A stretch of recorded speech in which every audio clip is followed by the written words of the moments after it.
સૌરાષ્ટ્રથી સમાચાર સુરેન્દ્રનગરના મૂળી તાલુકામાં અચાનક વાતાવરણમાં પલટો આવ્યો છે।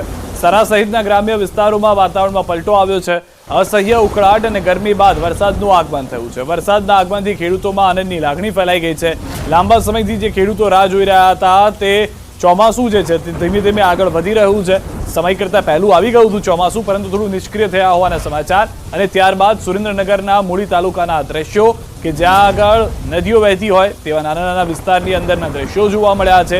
મૂળી તાલુકામાં અચાનક જ વાતાવરણમાં પલટો આવી ગયો હતો અને ખેડૂતો સહિત ધરતીપુત્રો સહિત લોકો ખુશખુશાલ જોવા મળ્યા હતા। દ્રશ્યોની અંદર જોઈ રહ્યા છો તમામ વિસ્તારની અંદર પાણી વહેતા થયા છે। રાજકોટ શહેરમાં અનેક વિસ્તારોમાં વરસાદી ઝાપટા પડ્યા છે। શહેરના ભુવનેશ્વર રોડ, સિવિલ હોસ્પિટલ ચોક, જામનગર રોડ સહિતના વિસ્તારોમાં વરસાદી ઝાપટું પડ્યું છે। રાજકોટ શહેરમાં સતત બીજા દિવસે પણ વરસાદી વાતાવરણ સર્જાયેલું જોવા મળી રહ્યું છે। તો રાજકોટ જિલ્લામાં અને શહેરની અંદર વરસાદી માહોલના દ્રશ્યો અમે આપને બતાવી રહ્યા છીએ। રાજકોટ શહેરમાં જે છે અત્યારે વરસાદ વરસવાની શરૂઆત થઈ ગઈ છે। આજે બપોર બાદ શહેરમાં વાતાવરણમાં પલટો આવ્યો છે। સતત બીજા દિવસે બપોર બાદ જે છે રાજકોટ શહેરના વાતાવરણમાં પલટો આવ્યો છે। સીધા જ દ્રશ્યો જોઈ શકો છો રાજકોટ શહેરના ભુવનેશ્વર વિસ્તારના। અત્યારે અહીંયા જે છે એ કહી શકાય કે જે છે વરસાદ વરસી રહ્યો છે। ક્યાંક ને ક્યાંક વરસાદને લઈને જે કામ પર જતા આવતા લોકો હોય છે તે પણ ક્યાંક અટવાયા છે। ત્યારે હાલ આપણી સાથે જે છે એ રાજકોટના કેટલાક લોકો છે, આપણે એમની સાથે પણ વાત કરવાનો પ્રયાસ કરીશું।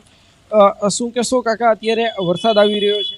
અરે બહુ વરસાદ છે, તો ભારે વરસાદ ચાલુ છે, ધમધોકાર વરસાદ આવે છે। હું જાઉં છું અહીંયા રોટરી ક્લબ આગળ, પણ અત્યારે ખૂબ વરસાદ ચાલુ છે, ધમધોકાર વરસાદ આવે છે અને ચોમાસાનું આગમન ચાલુ થઈ ગયું છે। બહુ ખુશી છે, બહુ એકલાસ ખુશી છે, બહુ સરસ વરસાદ આવે છે।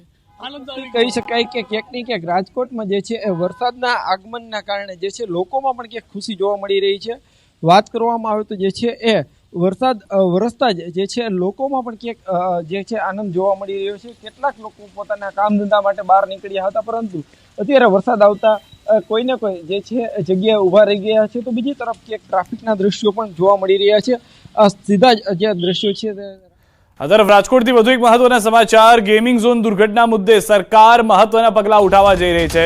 હાઈકોર્ટની ફટકાર બાદ સરકાર નવી કમિટી રચવા જઈ રહી છે। શહેરી વિકાસ વિભાગના વડાની આગેવાનીમાં રચાશે કમિટી। આ કમિટી ઉચ્ચ અધિકારીઓની કરશે તપાસ। આગામી રવિવાર સુધીમાં સરકાર કરી શકે છે કમિટીની જાહેરાત।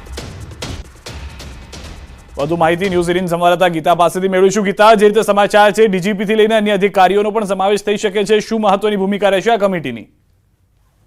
ખૂબ જ મોટી વાત છે। હાઈકોર્ટની ફટકાર બાદ રાજ્ય સરકારે વધુ એક કમિટી એટલે કે સીટ બાદ ઉપર વધુ એક કમિટી નિર્ણય લીધો છે, જે માત્ર ને માત્ર ઉચ્ચ અધિકારીઓની તપાસ કરશે।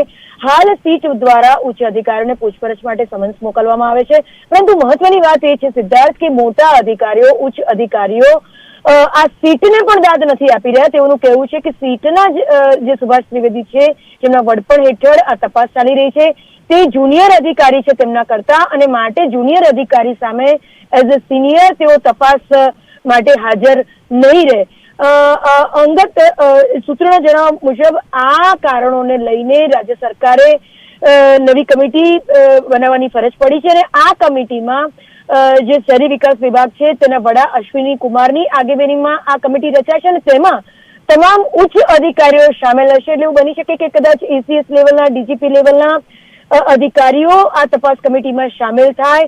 એટલે સીટ તો તેનો રિપોર્ટ રાજ્ય સરકારને 20મી સુધીમાં સુપરત કરવાની છે, પરંતુ અન્ય એક ઉચ્ચ કમિટીની જાહેરાત રાજ્ય સરકાર આગામી રવિવાર સુધીમાં કરશે, અને આ કમિટીમાં 5 થી 7 જેટલા ઉચ્ચ અધિકારીઓનો સમાવેશ કરવામાં આવશે।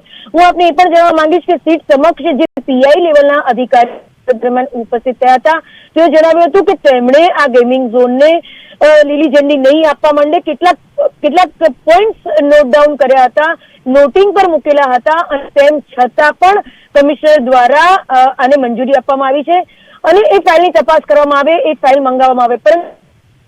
પરંતુ સમગ્ર માહિતી બદલ તો જે રીતે ગીતા જણાવી રહ્યા હતા કે એક અલગ કમિટી રવિવાર સુધીમાં જાહેરાત થઈ શકે છે, ડીજીપી લેવલના અધિકારીઓ પણ તેમાં હોઈ શકે છે। સમાચારોમાં અત્યારે બસ એટલું જ। આપ જોતા રહો ન્યૂઝ 18 ગુજરાતી।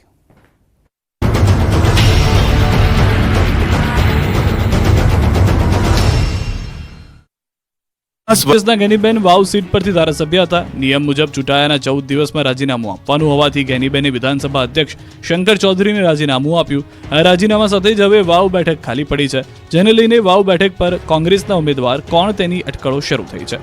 ન્યૂઝ 18ના સવાલ પર ગેનીબેને કહ્યું કે કોંગ્રેસ મોવડી મંડળ અને વાવ બેઠકની જનતા કોંગ્રેસના ઉમેદવાર નક્કી કરશે.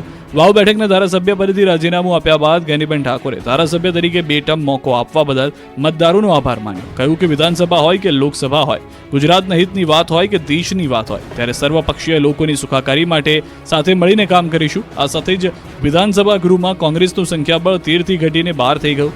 ગુજરાતમાં હાલની સ્થિતિ 180નું સંખ્યાબળ હતું. આ બેઠક ખાલી થયાની જાહેરાત બાદ 6 મહિનામાં વાવ વિધાનસભા બેઠક પર પેટા ચૂંટણી યોજાશે. આ ઉપરાંત ગેનીબેન લોકસભા ચૂંટણી જીત્યા બાદ પહેલીવાર અમદાવાદમાં આવેલા પ્રદેશ કોંગ્રેસ કાર્યાલય પર પહોંચ્યા હતા. ગેનીબેન કોંગ્રેસ કાર્યાલય પહોંચતા કાર્યકરોએ બનાસની બેન ગેનીબેનના નારા સાથે સ્વાગત કર્યું હતું. કોંગ્રેસે ગેનીબેન ઠાકોરનું સન્માન કર્યું. ગુજરાત કોંગ્રેસ પ્રભારી મુકુલ વાસનિકની હાજરીમાં સન્માન અને અભિવાદન સમારોહ યોજાયો. વડતાલ સ્વામિનારાયણ સંપ્રદાયના લંપટ સાધુઓનો મામલો બહાર આવતા હરિભક્તો ગુસ્સે થયા છે. વડતાલ સ્વામિનારાયણ મંદિર ખાતે સ્વામીઓની લંપટ લીલાથી હરિભક્તો લાલઘૂમ થઈ ગયા છે. ગુજરાતના અલગ અલગ સ્થળોએથી આવેલા હરિભક્તો એકત્રિત થયા હતા. ગુજરાતમાંથી 300 જેટલા હરિભક્તોએ વિરોધ દર્શાવ્યો. વડતાલ સ્વામિનારાયણ મંદિર ખાતે હરિભક્તોએ મંદિર પરિસરમાં લંપટ સાધુઓનો વિરોધ દર્શાવતા બેનરો લગાવ્યા. આ ઉપરાંત હરિભક્તોએ સમગ્ર મામલાને લઈને આવેદનપત્ર પણ આપ્યું. ગુજરાતભરમાંથી આવેલા હરિભક્તોએ વડતાલ સ્વામિનારાયણ મંદિરમાં બેસી વિરોધ કર્યો. હરિભક્તોએ મંદિર પરિસરમાં ધૂન કરી મચાવ્યો હોબાળો. નરાધમ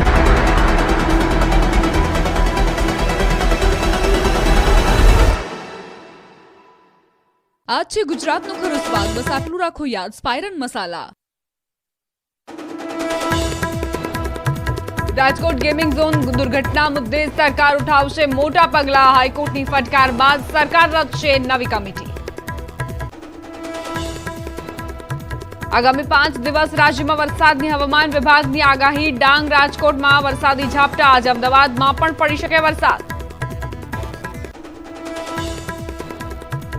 G7 સમિટમાં ભાગ લેવા પીએમ મોદી પહોંચ્યા ઇટલી. યુકેના વડાપ્રધાન ઋષિ સુનક સાથે કરી મુલાકાત.